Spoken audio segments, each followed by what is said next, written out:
Good evening सभी को। क्या हाल चाल है, कैसे हो सभी लोग। साइंस का पेपर से रिलेटेड कुछ अनमोल चीज़ें, कुछ इंपॉर्टेंट पॉइंट्स हैं जो मैं आप सभी के साथ आज डिस्कस करना चाहती हूँ।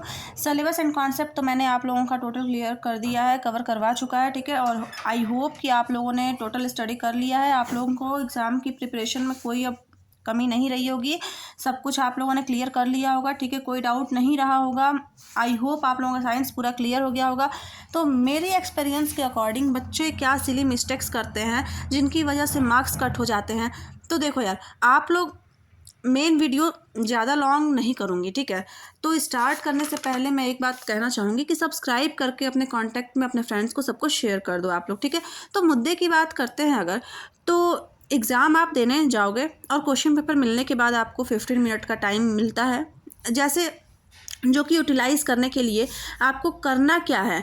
देखिए, इसके लिए आपको क्या करना है ना कि सारे क्वेश्चंस को रीड कर लो उस 15 मिनट में, और जहाँ जहाँ ऐसा यूनिट्स फिजिक्स में दिख रही हो ना उनको अंडरलाइन कर लो। क्योंकि क्या होगा कि जब आप उस क्वेश्चंस को सॉल्व करने जाओगे तो आप यूनिट कन्वर्जन पे फोकस कर पाओगे, डेट कहाँ कन्वर्जन की ज़रूरत है और कहाँ नहीं। एक तो ये बेनिफिट हो जाता है, डेट आप यूनिट कन्वर्जन पे अलर्ट हो जाओगे। सेकंड, आपको क्या करना है, जो चॉइस बेस्ड क्वेश्चन है कि आपको या तो ये वाला क्वेश्चन अटैम्प्ट करना है या फिर ये वाला, ठीक है। तो इनमें से आप पहले उस 15 मिनट में ही कंफर्म कर लो कि आपको कौन सा क्वेश्चन अटैम्प्ट करना है।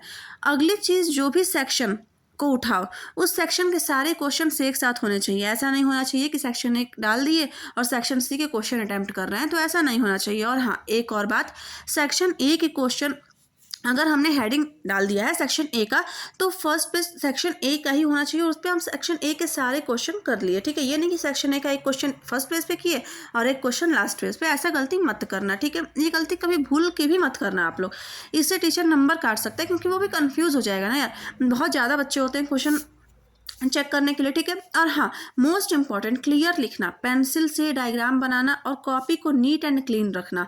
क्वेश्चंस को हमेशा सीरीज में करना और जो क्वेश्चंस ना आए उन्हें छोड़ देना। देखिए, क्वेश्चन आपको क्या करना है ना कि 1 2 3 4 ऐसे लाइन से सेक्शन ए डाले, उसके जितने भी क्वेश्चन है सबके हम नंबरिंग कर लेंगे सबसे पहले और स्पेस छोड़ते जाएंगे। जो क्वेश्चन नहीं आ रहे हैं अगर उनकी बात करें तो उनके लिए हम क्या करेंगे, तो उनके लिए स्पेस छोड़ते चले जाएंगे, ठीक है। कि मान लो क्वेश्चन नंबर 8 नहीं आ रहा है तो इसके लिए हम स्पेस छोड़ दिए कि इतने भाई 1 पेज में या फिर 1.5 पेज में, जितने भी पेज में ये कवर हो जाएगा उतना स्पेस छोड़ देंगे, ठीक है।